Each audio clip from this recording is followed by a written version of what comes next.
আচ্ছা, কখনো কি এভাবে বৃষ্টিতে ভিজেছেন? প্রশ্নটা খুব অদ্ভুত, তাই না? আপনার উত্তর দিতেও খুব কষ্ট হবে, কারণ আপনি বলবেন ছোটবেলায় কতবার যে এভাবে বৃষ্টিতে ভিজেছে তার তো হিসাবই নেই।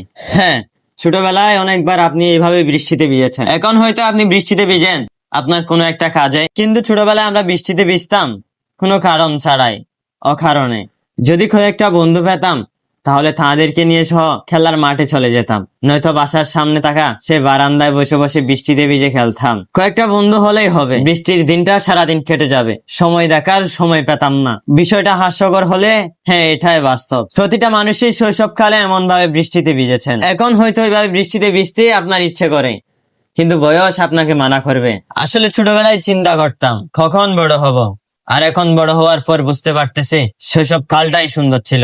চলেন আজকে শৈশব কালকে নিয়ে একটা গানের লাইন শুনি। সেই বন্ধুরা কই, কেন আমি আর সেই আমি নই, আজ অনেক বছর পরে খুঁজে ফিরি। কোথায় আহারে আহারে আহারে শৈশব, কোথায় হারিয়ে গেল যে আহারে কৈশব, কোথায় আহারে আহারে আহারে শৈশব, কোথায় হারিয়ে গেল যে আহারে কৈশব।